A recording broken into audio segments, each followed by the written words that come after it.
Hey everyone, welcome back to my channel. Hope you had a nice day so far. Today we are going to talk about and their pre-release Pink Venom. So first of all, this is a pre-release of Blackpink's new album Born Pink, and the rest of the album is going to be released on 16th of September, so keep an eye on that. Now let's begin. I bring the pain like this that pink venom, this that pink venom, this that pink venom. Get 'em, get 'em, get 'em. Straight till you don't like. Whoa, whoa, whoa. Straight till you don't like.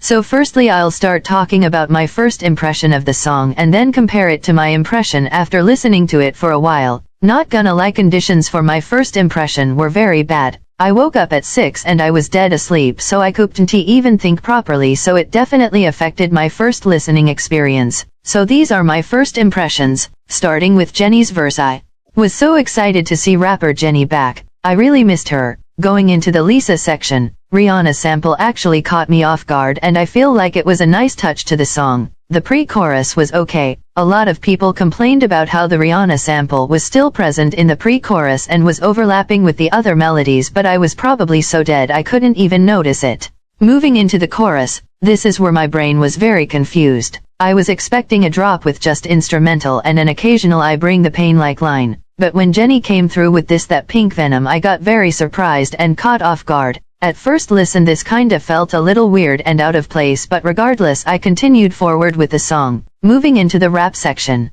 When I saw that both Jennie and Lisa were at the same scene while Lisa was rapping, made me think that Jennie is next, and she actually was. When I heard her rapping for the second time in a Blackpink song, that's when I knew that it would be one of my favorite parts of the whole song. All hail Queen Jennie. After that we have the same pre-chorus again, except that Rose and Jessi parts were switched, which added nice flair to the song. Hearing the chorus for the second time made me think that it's actually not as weird as I thought it was. It's definitely different from other Blackpink choruses where they just say a line and the instrumental takes over, so it's definitely something new. Going into the bridge, alongside the Jennie rap, I feel like this is also my favorite part of the song. Swapping between Rose's and Jessi's voices was heaven. Then finally we hit the climax of the song, which was a bunch or ratatata. At first it felt kind of underwhelming as it was only repeating one line, but it was fine for me since it's something Blackpink always does. Taste that pink venom, taste that pink venom, taste that pink venom. Get 'em, get 'em, get 'em. Straight till you don't like. Whoa, whoa, whoa. Straight till you don't like. So my impression after listening to it for a little more is not that much different, except the fact that song grew on me a lot, and I mean by a whole lot. I got used to the chorus and I actually started appreciating it. It's very catchy, gets stuck in your head, and is filled with confidence that Blackpink always has, which is why their songs are always amplified by it. About the ratatata part, yes, I guess you could call it bland, repetitive, boring, you name it, but for me it slapped. It was building up its climax and hit you like a ton of bricks, but you know you liked it, and it doesn't feel empty. It's overflowing with power. You could also feel it in the choreo. The hip locks were definitely there and they represented the power that climax has. So even though everyone considers that part as the worst part in the entire song, I on the other hand feel like it was a perfect climax. And for the rest of the song, after almost 2 days of listening to it, I can guarantee you that this will go into my playlist and I will probably play this every day until I get bored. Everything about this release was so good. We had Jennie and Lisa rap duo, Jessi lines, Rose always comes through, so Blackpink truly served us a delicious dish this time.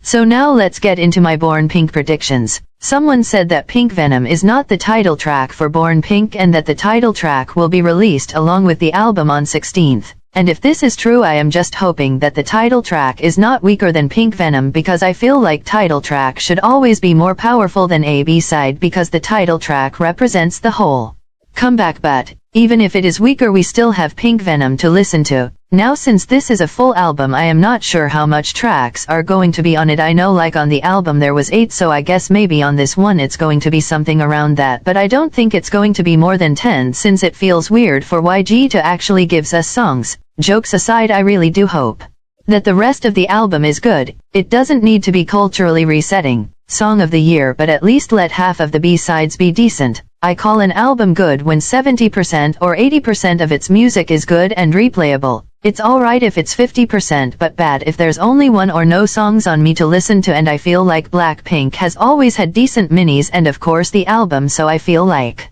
chances of them going under 50% are like very low. Blackpink's music is something not many people can swallow and many bite off more than they can chew. Blackpink's music needs to be devoured and analyzed from bits to pieces to really appreciate its quality to the fullest. And with Teddy as their main producer, the Blackpink formula is always present somewhere in the production, and many people have been saying that they are tired of the Blackpink formula, but if you ask me, I think that formula is what makes Blackpink, Blackpink. Yes, there's always room for innovation, doing something new, but their signature style is always present. Sure, it is predictable, but even though it hits every time, and I feel like Pink Venom is the prime example of something that is not necessarily a Blackpink formula, but it definitely feels like Blackpink, and that is something I appreciate so much about Pink Venom. For the rest of the album, I am really hoping that we will see more of Jennie the rapper, but Jennie the vocalist also slays. I feel like they might have another full English song on this album. I am not sure, but I feel like it could be the case, but we will see when the time comes.